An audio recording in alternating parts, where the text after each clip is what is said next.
This is the Producers Podcast. Featuring the most respected international talent in the world of audio production and voiceover. TV, radio, film, and more. In-depth interviews and industry insights. Putting you on the inside. Learn more at RyanDreen.com. The Producers Podcast. With Ryan Dreen. All right, here we are, Producers Podcast. Thank you so much for checking in. I have Mark Peeples as the guest today. Mark, if you're not aware of the name, although I think he's a pretty big name in the voiceover industry, but if you're not aware, definitely, big-time voice actor. He has a pretty balanced workload from television to radio. He does a lot of radio imaging and a lot of local television affiliate work. He does some commercial work. He also does some national promo work, movie trailers. I would recommend hitting his website, markpeeples.com. It's spelled P-E-E-P-L-E-S, markpeeples.com. You can hear a lot more demo audio. He has video demos there, also links to his social networks, everything right there on his website. And I'm also pushing his website because he is going to be updating that at some point. So I'd like people to go check that out when it happens. So go connect with the guy. Hell of a nice guy. He's based out of Alabama. He used to be in, one of the larger markets in Atlanta. He went back home and has plenty of success there. So we get into the geography of the business as well. I should note, I guess, I don't know if it's a big deal. I don't remember how much we talked about it, but we recorded this right before the radio summit in Burbank. And I mean like the day before, late, so hours before he was flying away.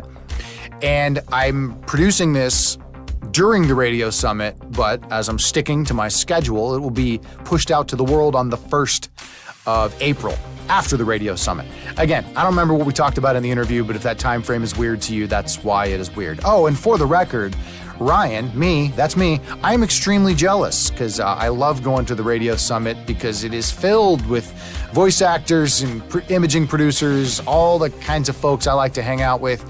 I had a transaction to tend to and other work-related crap. I realized that sounded weird. Transaction like a house, not like drugs or, I don't know, something else nefarious. Anyway, just know that no, I'm not hashtag blessed or humbled or any of that. No, I'm hashtag jealous. It's a great conference, especially for us, and I wasn't able to go. Oh well, there's always next year. So there we have it. That's your intro today. I ain't recording it again. Before I get to the interview, though, I would like to politely request you subscribe and rate this podcast. I really only say that because when I listen to other podcasts, the professionals that do this stuff always say that. They say it a lot of times. I say it once. Either way, no, I do know the realities of metrics and, getting this thing out in front of more people. I would be very grateful if you would take the time and rate and or review this on iTunes or wherever you listen to podcasts. That would make me oh so giddy. Now we get to the guest. It's the one and the only Mark Peeples. It's the place everyone wants to be. With a set as famous as the guests, 25 amazing years of television now come to an end. Celebrate with newsmakers old and new and unforgettable fan favorites as CNN counts down to the final live hour. In this arena, the world's greatest warriors come to battle. No scripts, no lines, just heart-stopping excitement. The NBA is on TNT and TBS. How you doing?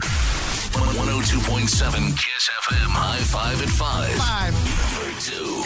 Allow me to make you a balloon animal. Ta-da! It's a snake sitting on a couple of walnuts. Oh.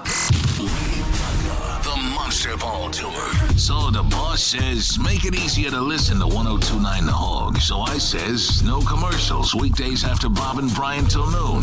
That's easy.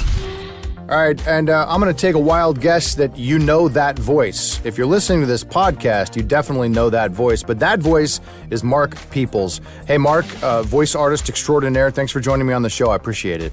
Well, hi. How are you, Ryan? There it is. Oh, that's the real voice, right? Everything else is a put-on? Listen, man, I'm going to tell you, it happens so much. I know this question is coming, but maybe I shouldn't have got ahead of you here, but... yeah, that's fine. My clients say, well, why is he in Alabama?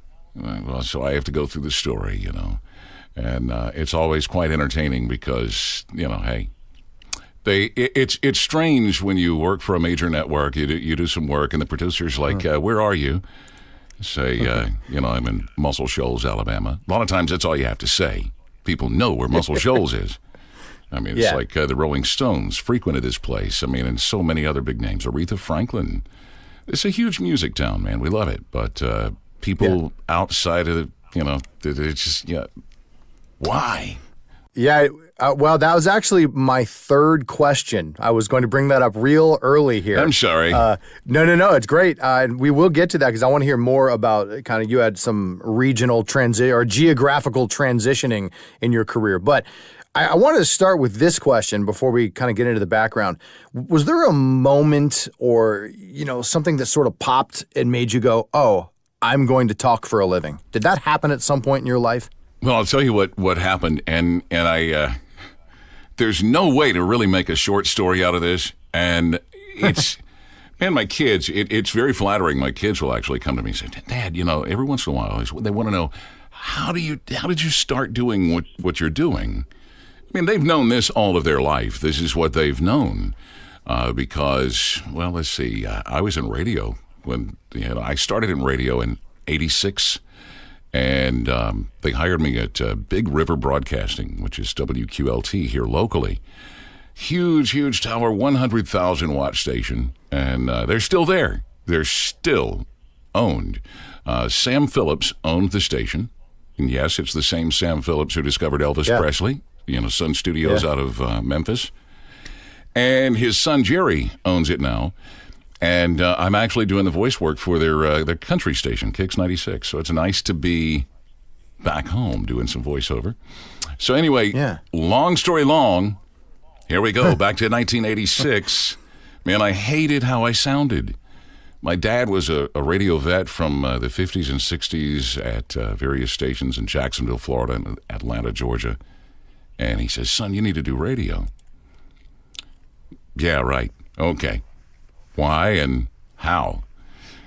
Well, he says you just need to record something. Well, my dad was, he was, you know how it is. You get into broadcasting, it's in your blood. You can't have some kind of a witch doctor bleed it out of you.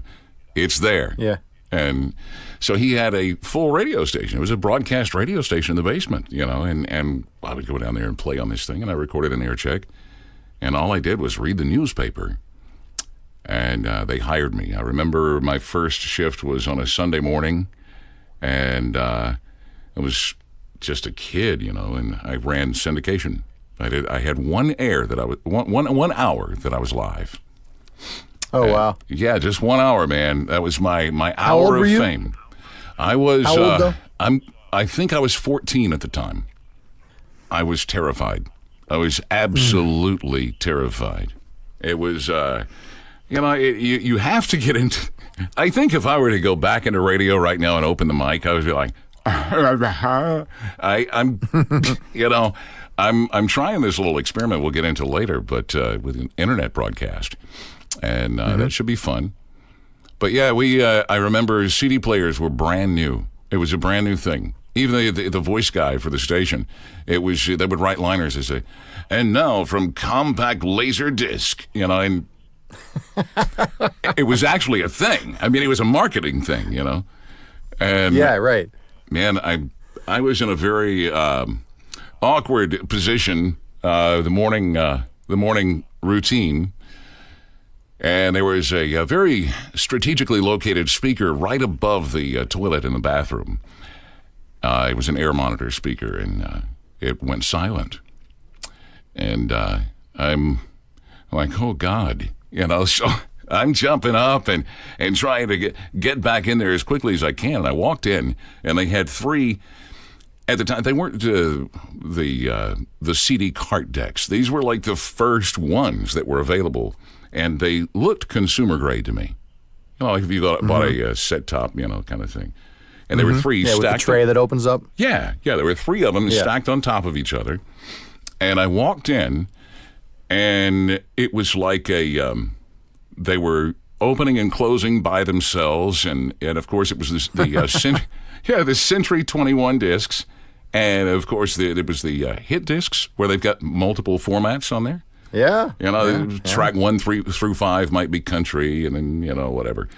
And so it's playing. We were a AC top 40 station, and it's playing country and then some hard stuff. And I'm like, oh, my God.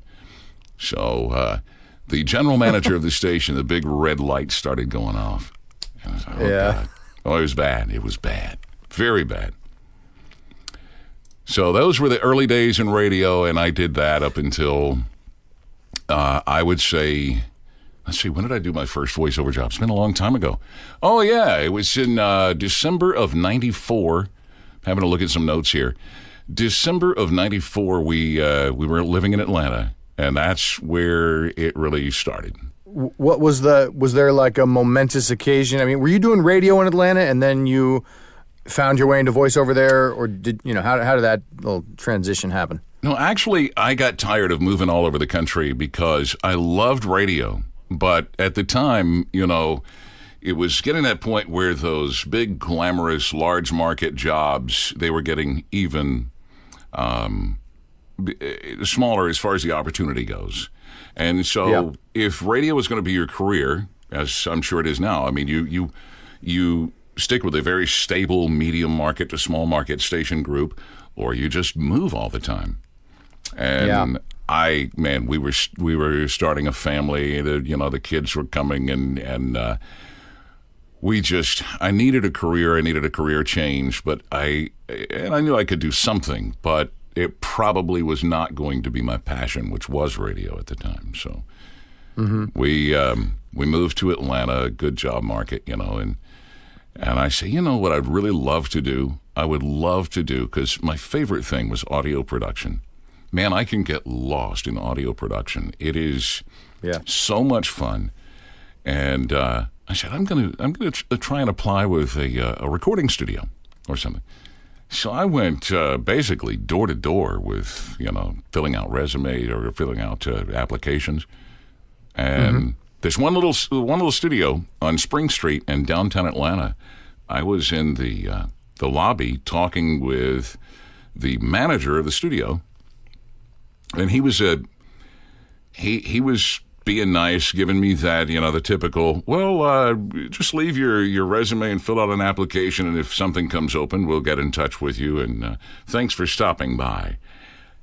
Well, all of a sudden, this, in my mind's eye, I can picture Marie from Everybody Loves Raymond. This sweet little old lady walks out of this office, and she walks up to me, and she says, "Hon, I couldn't help but overhear your conversation." She says, "You don't want to do what these flunkies are doing." She said, "You need to be in voiceover." Well, what? Wow, thank you so much, man. That was a compliment. And before I could really respond with anything articulate, she says, "Tell you what, my son works for Turner, and you come in Friday, I'm going to have him produce your demo tape for free."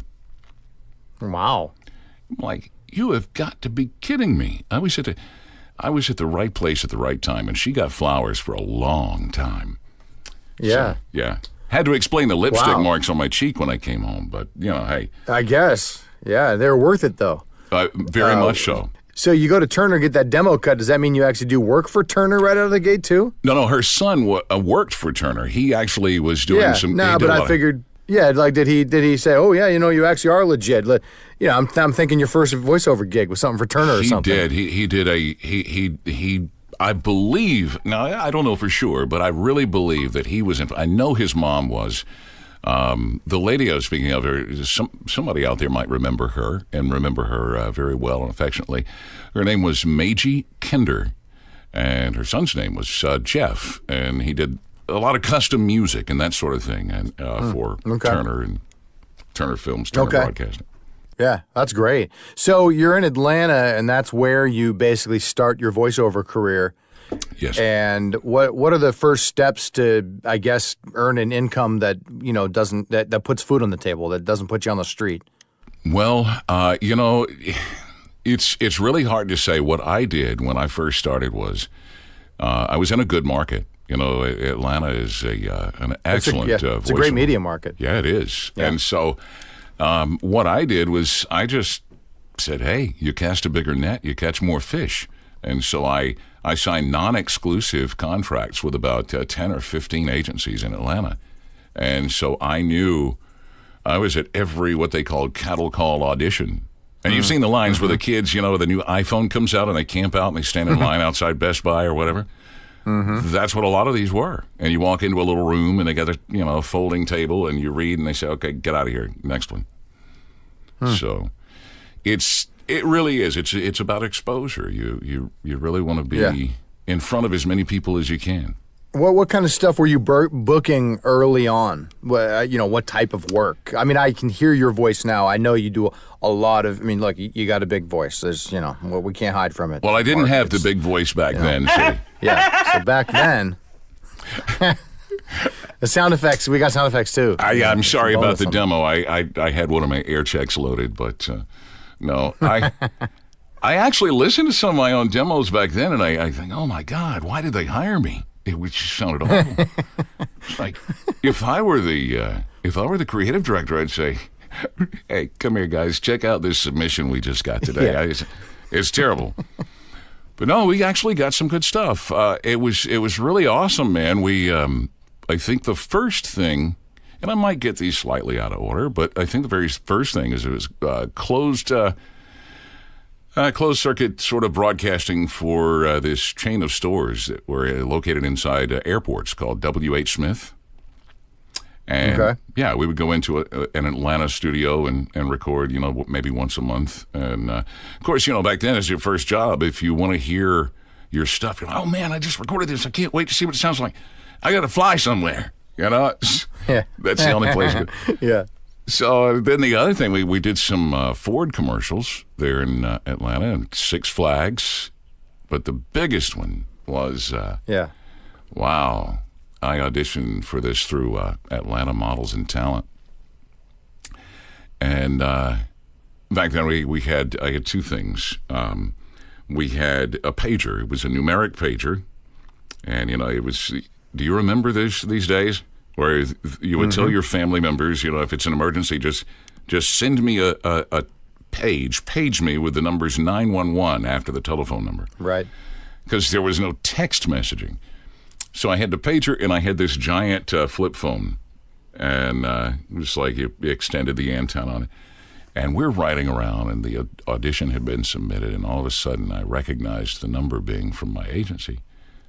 And I got on the phone as fast as I could. Found out that we had been selected to be the voice of the NBA on TNT and TBS for the 95-96 season. Amazing. Oh, wow. It was beautiful. Was that one of those jobs, this will happen, you work at it, you work, you get paid, but you kind of get the one gig that catapults the rest. Was that one of those for you? Man, here's a funny story, and Lisa Marber is going to love this because, if she listens, because she's going to get the inside scoop probably for the first time since it happened, and this was back in, summer of 96. I actually thought, well, you're exactly what you just asked. I thought, this is a high-profile job. I'm out there, people are going to hear me, and the career has started. I mean, we're ready to pop the top on his champagne bottles, about 5 or 6 of them. And, man, we did the season, and it came and went, nothing. And then they rehired me for the postseason voiceover, which lasted really just 2 weeks. It was just about 4 sessions.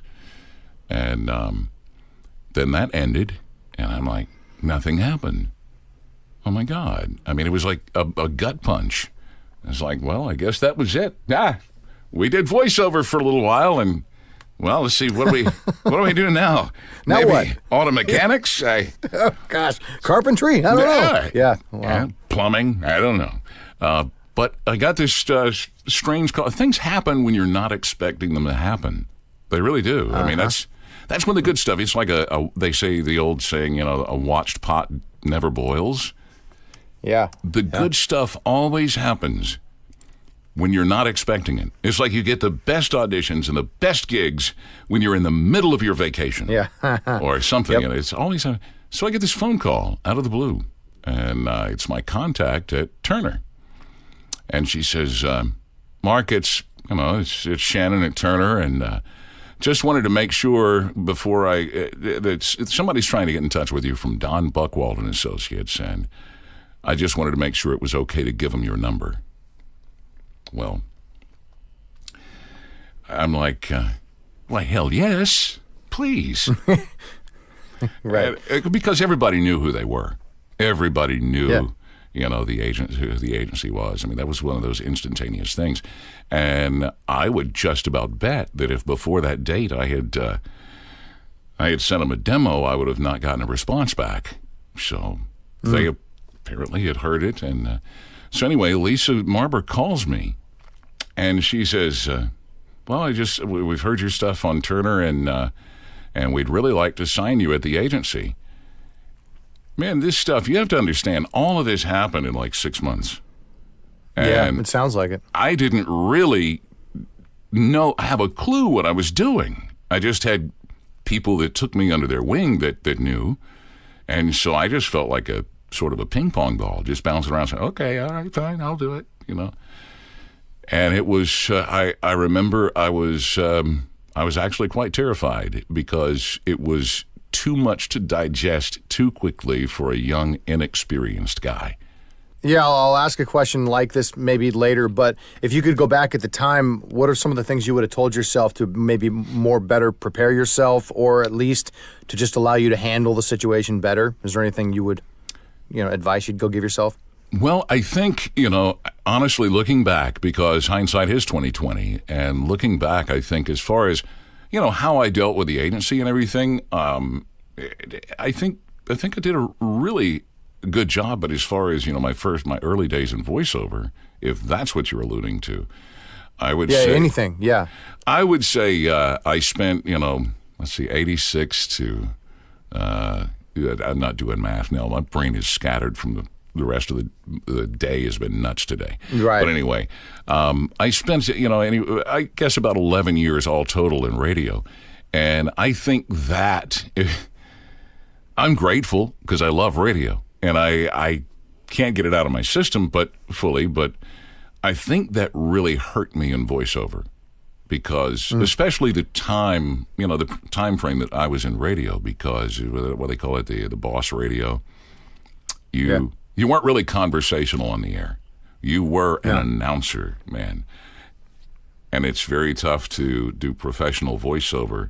Well, you can't. I mean, if you're an announcer, you forget it. Yeah, it's kind of that radio stench that people will talk about. It's hard to shed it. Yeah, and Sunday. And you were doing radio in an era where they really, really wanted you to be, like you just said, a big voice announcer. That's right. You're not a regular person. Exactly. And in the two formats, they sort of lended themselves to that sort of straying from the path, voiceover-wise, like the CHR and rock. Man, you got to be a boss if you're a radio DJ in the 80s doing rock or CHR. Hey. Well, we'll probably, still get a few more stories, I'm assuming, as we move through the career here. But let's go back to the present, just to hear about your daily workloads. I think, well, there's a lot of avenues that people will know you from, but, station announcer, you do a lot of TV promo work. Anyway, you tell me, but what's your daily workload look like now? Well, I was talking to, it's funny, I was talking to a good friend of mine in the business the other day who profaned me wildly when I told him, I said, man, I've only done 3 sessions today. He said, you what? I give up trying to predict what any of my days are going to be like. I think, and I'm just being funny here really, but it almost feels like that all of my stations, they have this secret society, and I think they all have a little summit. They get together on gotomeeting.com, and they say, everybody hold off on Wednesday. Let's all send him our crap on Thursday. At exactly as everybody's watch synchronized. Okay, go. And it's, man, I'm telling you, that's the way it is. And what about when you go out of town? I know you're heading out to Burbank, right? Yes. I'm not speaking out of turn by saying you're heading over to the Worldwide Radio Summit. This will actually post possibly just as the summit has ended, but it doesn't matter. What about the day before you go out of town? That's usually a big day for work, isn't it? The day before I go out of town, let's see, after this, I think what I'm going to do is 2 days before I go out of town is I am just going to I request some sort of heavy sleep medication, take an extra day off, and go into a coma, and just have my wife wake me up in time to get to the plane. That's it. Yeah, there you go. It's insane. There you go. Because if it can go wrong, Murphy's Law, if it can go wrong, it will go wrong. I'm changing Murphy's Law a little bit. It will go wrong the day before you go on a trip. That's it. The day before you go on a trip. Yes. Yep. That's great. What about the quantity, or I'm sorry, like percentages of what you do? I don't really know. I know you do some commercial work, but if I'm guessing, you're doing a lot more affiliate work and radio imaging than anything else. But tell me I'm wrong, or tell me what else you're into, and kind of what are the percentages like these days for your workload? You know, it's sort of mainly what I do is TV affiliate and radio, and it kind of they fluctuate. It's like sometimes you've got 4 or 5 more radio than TV, and sometimes you've got 4 or 5 more TV than radio, and it tends to fluctuate. So I would say it's pretty close, but I think right now I am doing more TV affiliate than I am radio. Yeah, and I'd say a lot of people, now that they heard some of your demo, and maybe they didn't know that Mark Peeples was that guy they hear on their local station all the time, but now they do. And I played some of your demo work, obviously, to kick off the show. You have a lot more on your website. And, in fact, we'll get to the technology here in a bit because you are doing some big updates soon. But what else are you into, or maybe what else would you like to be into besides more of the announcer side of the work? Well, I'll tell you this, and right before I answer that, there was something you said. I would like to find the guy that causes me to get these phone calls from friends and family all over the country. Say, I know you just cut this spot last week. I just heard you on the radio out here in Cheyenne or wherever the hell it is. Mm-hmm. I'm like, no, not me. Oh, yes, it is you. I've known you for 10 years, and it's you. No, if you find the guy, kill him for me. I mean, that's I don't need he's taking out work, obviously. Yes, I mean because you bastard. I mean, it's my work. But no, what I would like to get into is really a little bit of I want to keep doing what I do. It is enjoyable. I don't like the mechanics of the actually running the business. And I'm sure we'll get into this when I discuss the reasoning for this little organization or brotherhood that we're talking about. But it's a fun job, but I really, really enjoy working with a producer on a phone patch or, used to in the good old days in ISDN line, because you get real-time feedback. And, because the producer who's writing the copy and who's charged with finding or working with the voice guy, he's already got it in his head what he wants it to sound like, especially the copywriter. If he wrote the copy, then it's even more his baby, her baby. Right. And I think that those are the best times because I'm not a mind reader. I mean, that's why the auditions, hey, you just do the audition. There might be 20 ways to read it, but you're not going to give them 20 takes. And if you do the wrong take, they're going to say, he might not be able to do what we want him to do, and just trash that one. Yeah. But it's so much more rewarding to work with these really, really creative people because if you step outside of their expectation just this much, they say, oh no, pull it back this way just a little bit, and I know that I've made them happy, and they're happy. So I love it. Mm-hmm. I think as far as the genre, movie trailers are a lot of fun, and we've done a couple of those. Yeah. But yeah, I would say if we do anything, radio it's all fun, man. I just want to be able to work with the producers more on an individual basis.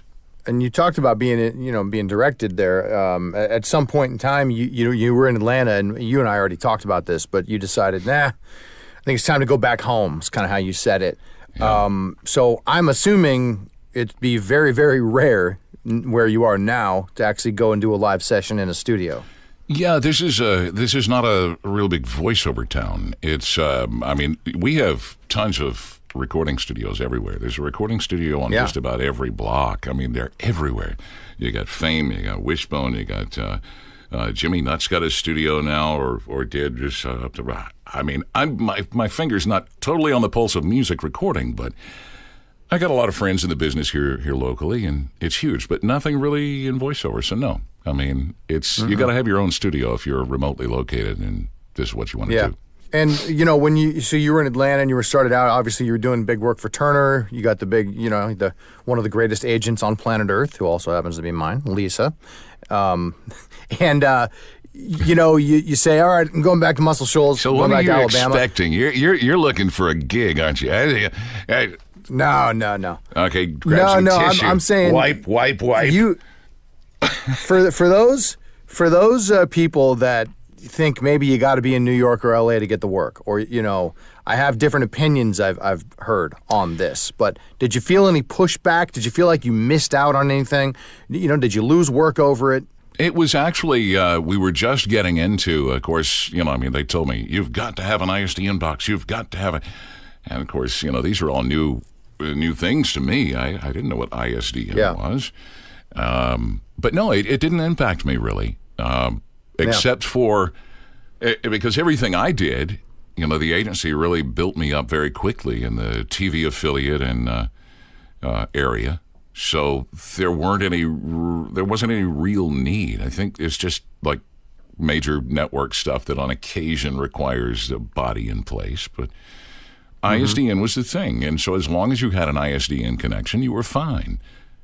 That was the only problem for me because that's what I was going to say. Tell that story. Getting that done in where you lived. Well, it was terrible because, it's Northwest Alabama. Okay. It is. It's not a suburb. A suburb of a big market. Yeah. Please don't send that my copy in the morning. Anyway. Easy for you to say. Yeah. So we had to, back then, there was like one ISDN installation guy that worked all of the Northwest Alabama. I mean, if you break Alabama into 4 parts, he was Northwest. And you had to be within so many feet. And I can't remember what that, number was of a main box. And so I'm like, okay, well, that doesn't tell me anything. I don't know where the box is, number one. And so they had to, I would have to give them a phone number of an office building or whatever, and they would have to check in their records to see if it would be available. So, yeah, I had to have my studio in town. And I had to get some office space to do that. Couldn't work out of my home at the time.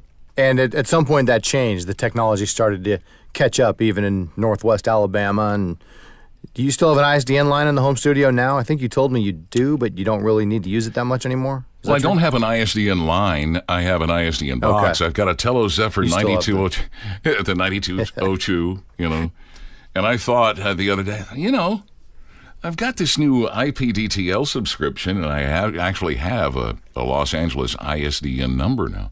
So, what? I'll bet you there are still some, TV stations. I could sell that Zephyr. Maybe, make some cash. It was funny, man. I was really just curious because it is a dinosaur. And so I look online, and people they can't sell them. They're trying to sell them for $30, and they can't sell them. I paid $6,600 for the damn thing. But I was gonna say a $5,000 paperweight, really heavy paperweight, but even more. Yeah. Well, listen, man. The funniest thing is I remember it was every once in a while, at least once or twice a year for the last. the last time I did an ISDN hookup prior to a few months ago was in 2007. It was 2007. So, doing the math here, that's a long time ago to not need ISDN. I've done network stuff, and everybody's MP3 now. So I just called, but the agency would call every once in a while and say, you got to have an ISDN line to do this.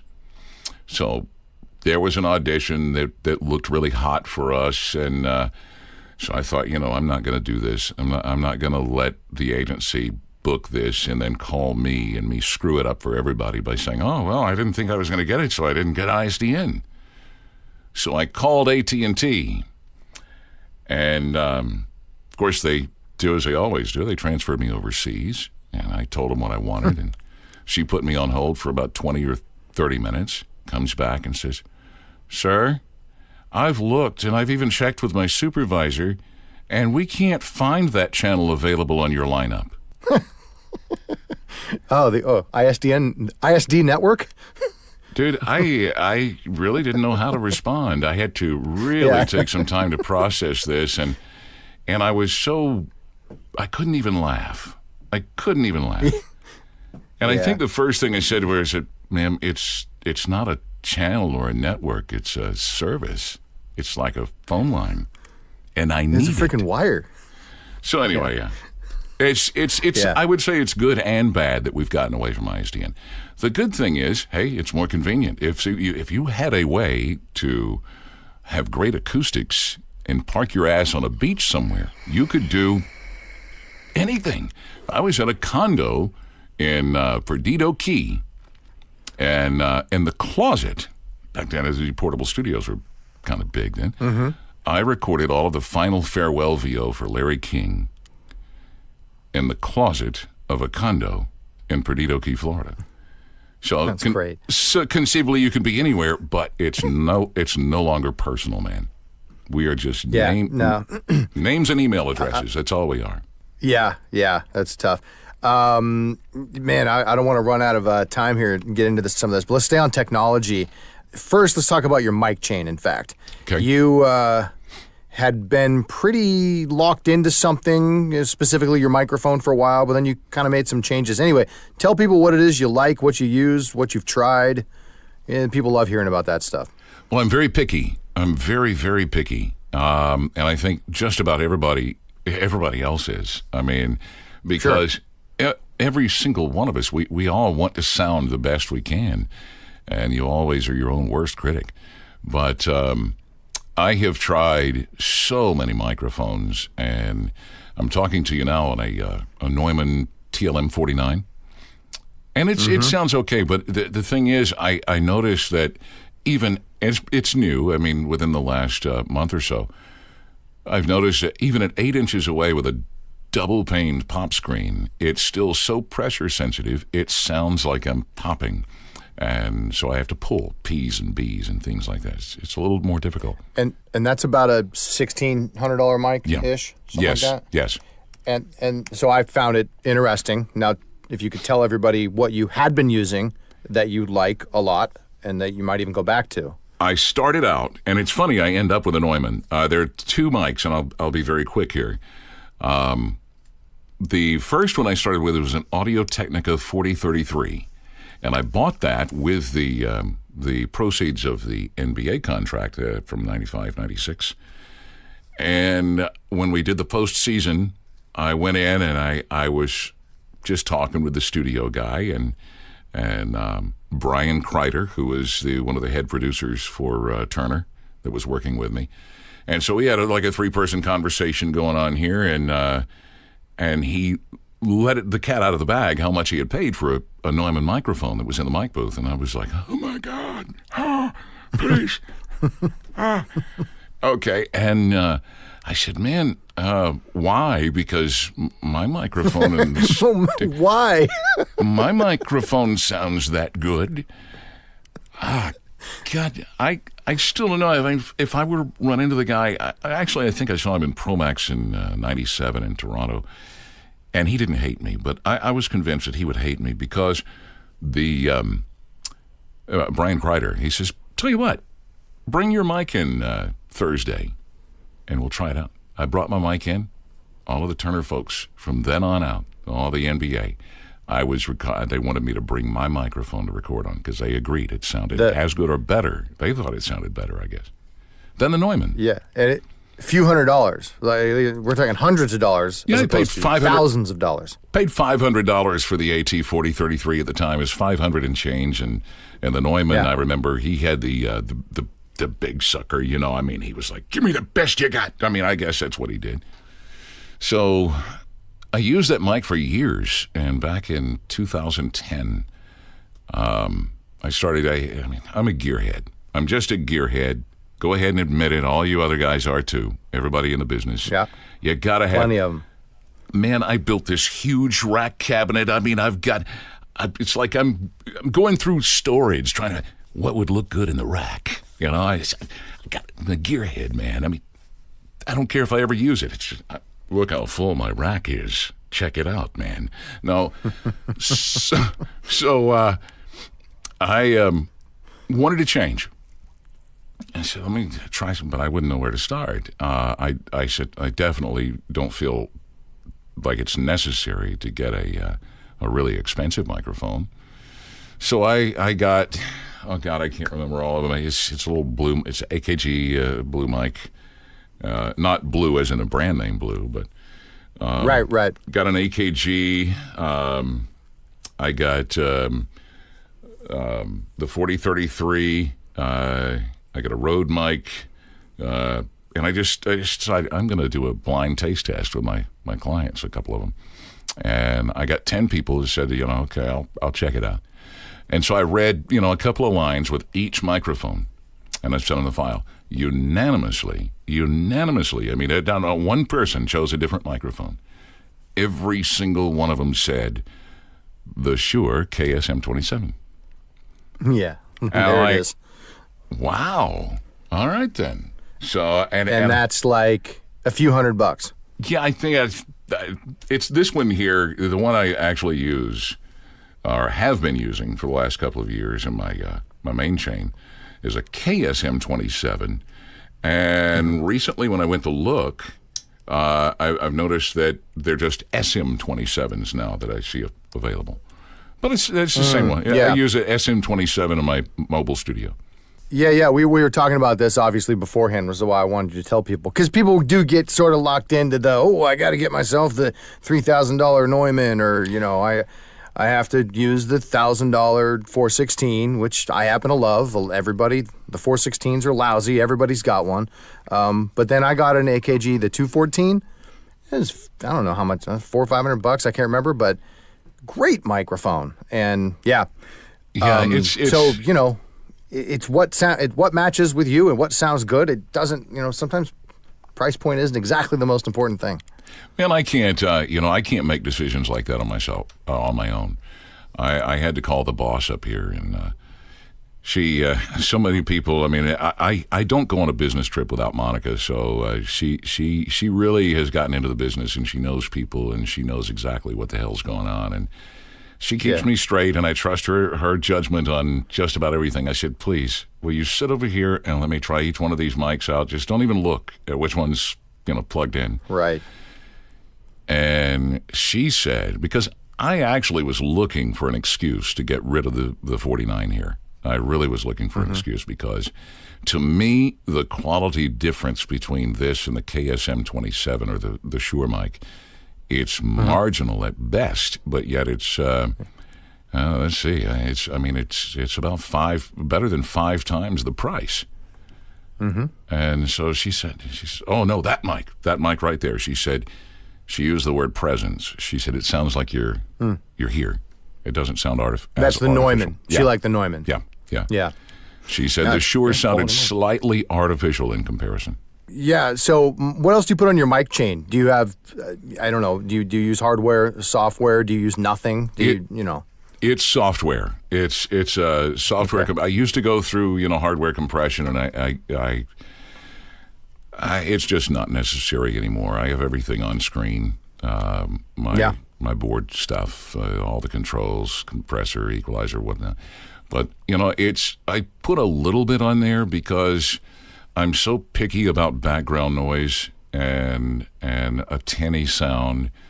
And plus it helps. If you do voiceover work, let me put it this way. If you don't sound the way you think you're supposed to sound in your headset, it's going to screw you up. You can't your performance won't be what it should be. No, yeah, you're exactly right. I mean, you will find yourself rereading things over. Oh, that didn't sound good. I got to read that again, over and over.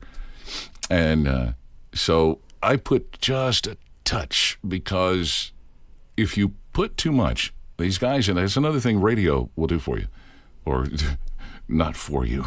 It will mess you up. Again, it works against you. Yeah. You're used to sounding like this. I am Mr. Radio, and I am compressed to hell and back, and because that on-air sounds great. I wouldn't change it for the world. But the problem is you're going out over the air. What we do has to be produced. And so if I send a highly compressed or highly EQ'd file back, then there's not much they can do with it on the other side of things. So they'll fuss. And just to let people know, when I do these podcasts, I want all of my guests to be on their own mic chain. So I have you record on your mic chain, and then I get it back. And the only thing I do is kind of level out some of the peaks, and just to kind of make the RMS. I try to get it into some certain specs, but I don't put anything on. So what people are hearing, the way they're hearing you now is your mic chain. Well, that's that. I hope it sounds good. Yeah, I can only hope. Yeah, well, me too. I guess. I guess it does. I haven't gotten any complaints, so I'm lucky at this point. I don't know what your time frame's like. There's at least 3 other things that I wanted to get into. So let's go. I know you're going to be traveling here. Another thing that people more and more these days, and more people have to do this, get yourself a good travel setup, a little road rig. What is it you take on the road? You already said the mic, the 27 from Shure, but what all do you take with you? What is your show rated? My show is rated, I try not to have I don't want to get the TV Okay, never mind. I'll word it a different way then. Yeah. Okay. Good. I was about to highly compliment a new piece of equipment I just bought. I have been, man, I'm telling you, I have been now for 3 or 4 months. I've been completely revamping everything. New computer systems, new mic, new audio equipment, and there was something. We'll get into this quickly later, but I needed to have a really good setup for live. Like if a network calls in, like what we're doing here, I need to be able to record my audio, hear them. Everything is in the computer now. There's no external stuff anymore. Everything's in your phone system. Everything's all in the computer. And so you have a way, an efficient way of routing all of that audio around inside. And there wasn't. I bought this massive board from a company I will not mention. They marketed this thing as a, quote, well, now I can't quote it because I can't remember. But they really pushed it as a very able interface. And I'm thinking, it's got 24 channels. I mean, my God, what I could do with 24. Okay, so it gives Windows 1 stereo in and 1 stereo out. If your software, which your phone software is, it's not ASIO, it's Wasapi and whatever else it requires on what Windows can recognize to assign an input or an output, like Skype. So I am looking at all these options. How do I do this? And man, I just ran into every kind of roadblock for 3 weeks or so, and I came across this beautiful, beautiful company. I'm telling you, if you want to do broadcasting, if you need to do phone patches with networks, you absolutely must have, not only for your regular studio, but for your portable studio as well, Motu. Mark of the Unicorn. I bought the little the ultralight guy version for my portable studio. The guy, it's a local U.S.-based company, and every time I call, the guy answers the phone with his first name and helps me. I say, I know exactly what you need. Let me send you a registry file, and you just double-click it, install it, and then all of a sudden I had 50 stereo ins and 50 stereo outs, and I can route it inside the system to do anything. Amazing. Yeah, that's cool. And you're more of a PC guy, I'm getting. You're not a Mac guy. Sounds like you're on Windows, you're on a PC. I am, and it's the reason. It's a very simple reason I'm that way is because that's what I learned on. And Macs were like 5 times more expensive at the time than PCs were. And plus, PCs had offered more compatibility, more software options, more everything. So I just stuck with it. Mm-hmm. I didn't want the learning curve. Yeah, no, that's great. Yeah, I didn't want the learning Yeah, curve. no, there's nothing wrong with it. And what DAW do you work in? What editor, or what do you record in? I use Adobe Audition, and I do the subscription. Yeah. I'm the Adobe Cloud guy because I still have to have my Premiere and my Acrobat and After Effects and all that good stuff. So it's the latest version, CC 2019 Adobe Audition. Yeah, absolutely. No, that's great. I think a lot of people that we bring it up on this show often. There's absolutely no need to force your way into a DAW, a digital audio workstation that you're not comfortable with. And Audition is really nice for voice actors. It can be as simple as you want it to be. It can also be as complex as you want it to be. Yeah. Yeah, it's highly capable, but I say that not really knowing anything about, how to. I'm totally unfamiliar. I'm a total layperson when it comes to Mac and Pro Tools. So, I'm just telling you, this is what I'm used to, and it seems to be, I learn something about it every day because I dabble in multi-track and still love production, and it just, it seems to always wow me. So yeah, that's cool. Let's get into VO Mob. You've alluded to this throughout the show here a little bit.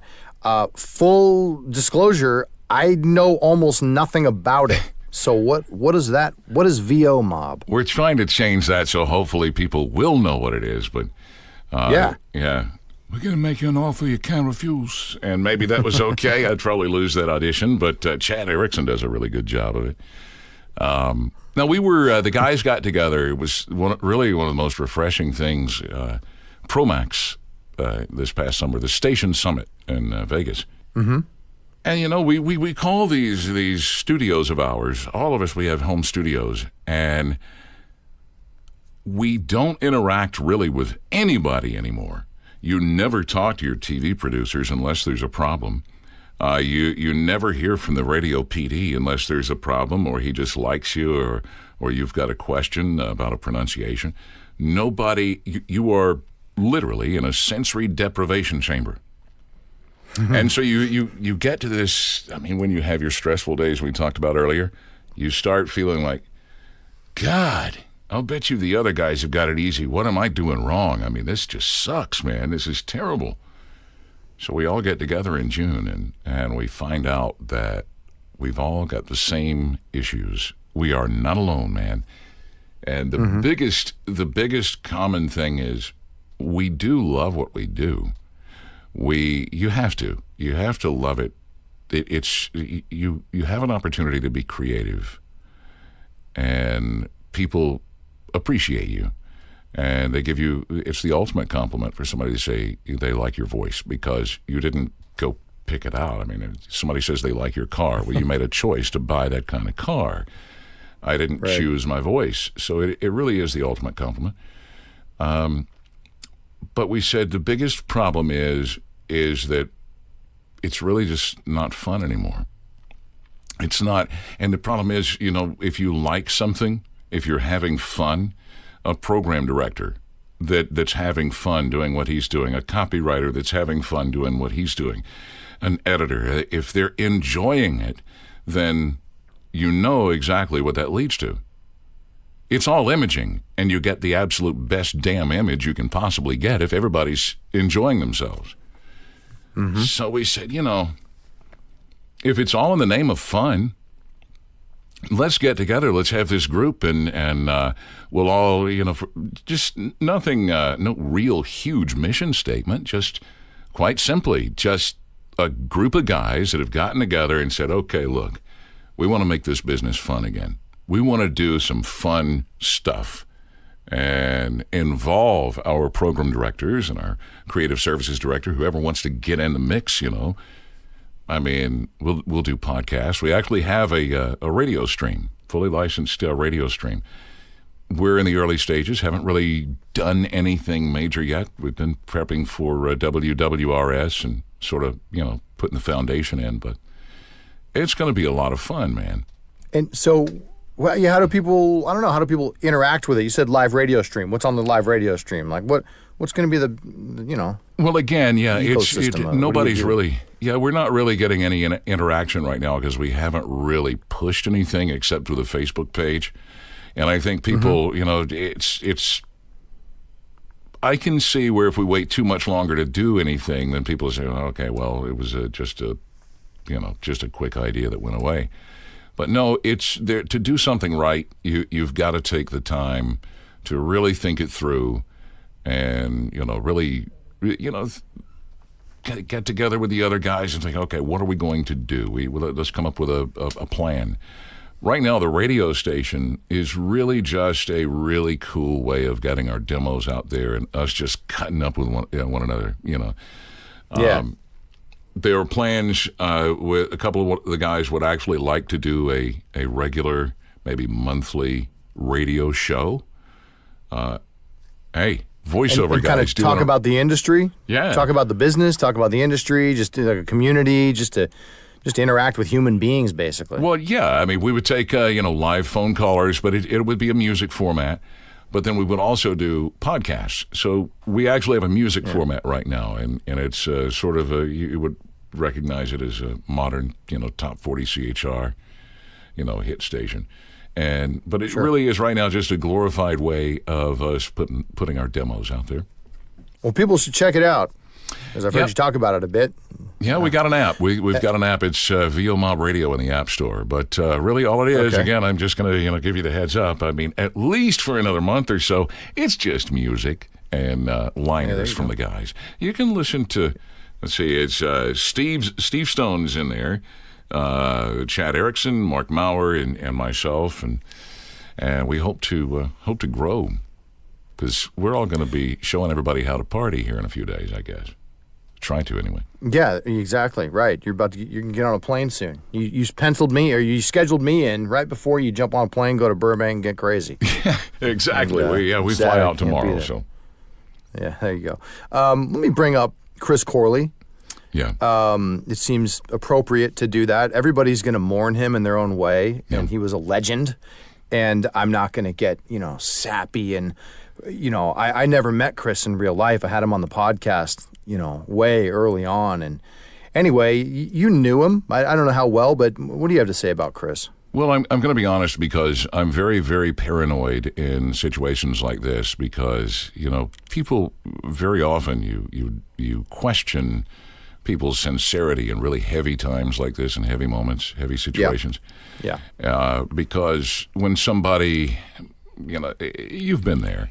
A lot of times somebody will pass on or whatever, and people come out of the woodwork and he was such a great guy. I don't want to I get so paranoid, even the possibility that somebody would think of me in that way, that I'm very careful. I'm very careful how I say it. But I'm not ashamed to say I really, really liked the guy. I will admit, I knew of Chris. We have been represented by the same agency for a long time. And I mean, I've followed his career. I'm sure he was aware of mine, but we were never close. I would say we didn't even really meet one another until a couple of years ago. But Chris was one of those guys that when I met him, it took 30 minutes, and I felt like we were supposed to compare notes from high school. I mean, that's the way the guy was. Yeah. And I think that, I've been married 26 years, and when he told me, it was Vegas 2 years ago, and he told me that his wife had recently passed, and he admitted a few things to me and how bad he felt and where he was, and I thought, man, because I've got this curse of empathy. I can't watch videos of people getting hurt because I can feel it. I might even need stitches. But no, and he was telling me this. It was, I really did put myself in his position. It's like, what a horrific situation. I mean, he's here at Promax, and he's having to continue to work, and he's just absolutely in a hole. So that really was what really tied me to him, is because he was so close and loved his wife so much. And I thought, man, I get you. So he was with us. He was with us in June, and I think that's the big shocker and I've talked with the other guys. And I know I talked with John Pleasy a few weeks back, and everybody is really having a tough time dealing with this because they knew that they knew Chris now. I don't know how long each of the guys have known him, but like I said, it doesn't take long to like the guy. 30 minutes, less. So here he is. He became so successful, and now this, and we just saw him. There's that fog that you get in because, oh my God, we were just together, partying together, having a blast, and already, very sad. Yeah, I guess it's one of those things like, how fast it can go. Yeah. Everybody keep that in mind. It can happen so fast. You can go out for bread or milk right now and not make it, a mile down the road. It's life is so unpredictable, and I was telling somebody the other day. I said, I don't want to be stupid. I'm not going to eat cake 3 times a day, but unless a doctor says to me like this, you're going to die in 5 months if you don't change, and if you do change, I guarantee you that you will live another 20 years. Aside from that, I am not going to worry about the hamburger or the extra cup of coffee. Because how many people do you see that are fitness fanatics? They run 2-3 times a day. They take tons, their body weight in vitamins, and then they croak at 41. Live. Yeah, man. Well, without a doubt. Anyway, I wanted to spend a few minutes because it's he was really important to the industry. Like you just said, everything you said. I don't know how in the hell. Life, but you knew him, and I don't know how in the holy hell. I mean, any collection of us are going to fill those shoes, and I'm not just saying that to be nice. It's not. It's not just to be complimentary. The guy was just his technique. I mean, everybody that hears Chris and his work. You're like, people say, maybe I should listen to the way Chris did it and see if I could do like that. He was such a. I saw somebody's post I think Steve Stone posted. He said He said that Chris was what he set his compass to. It's true. Mm-hmm. Well, I don't want to end on the down note. I definitely wanted to talk about Mr. Corley. Yes. But let's round it out here. I think we could talk forever. Clearly, I know it's a lot of fun, man. 3-hour show, but we're so deprived of human interaction. Yeah. I know. You were. Well, hey, I still have a day job where I see human beings, so I cherish it. I like. Anyway, I don't need to go. This ain't about me. Awesome. Give me a key piece of advice. So talk to the younger folk in the voiceover or that are trying to get into the voiceover industry. Something you'd like to tell them on either to attain success or to have a happy life or to just to do this better. The younger folks that are getting ready to get into voiceover. I tell you what, let me go around and see me. I'll get you some applications. And I'm trying to be funny here. It's because, don't take a business. In other words, don't do it? Are you saying don't do it? No. I was trying to be funny. They should do it. It is but I will tell you this, do not go into this business now. If I had not gotten into this business when I did, I am convinced that it would not be a living unless you have a huge, unless you prepared yourself with a massive savings account and you have a ton of patience, because there's a lot of work out there. Yeah, there's a lot of work out there, but you have to understand the voiceover industry is being so flooded with so many.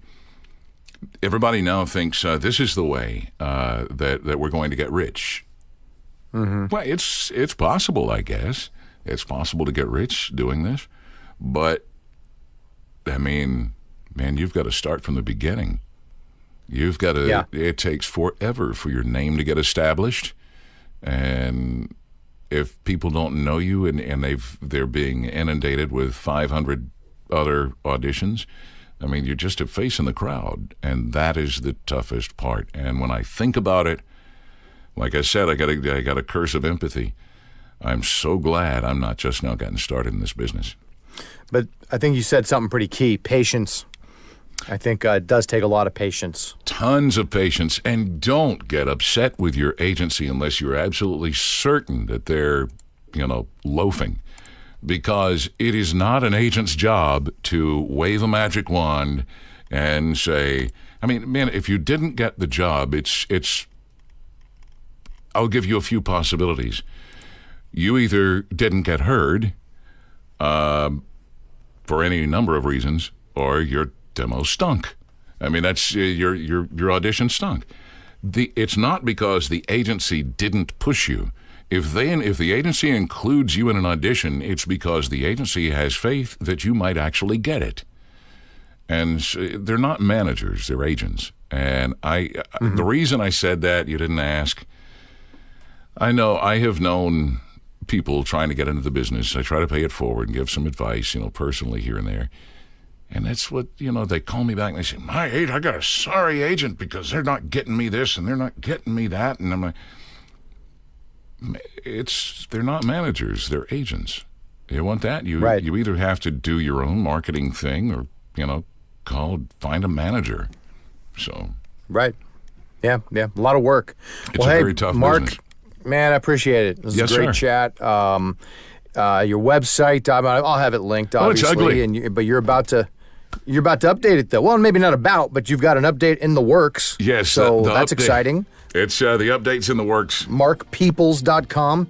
Just in case they don't know how to spell it, gosh, they're on a podcast. They're looking at your name, hopefully right in front of them on their screen. But MarkPeeples.com. So there it is. You got it.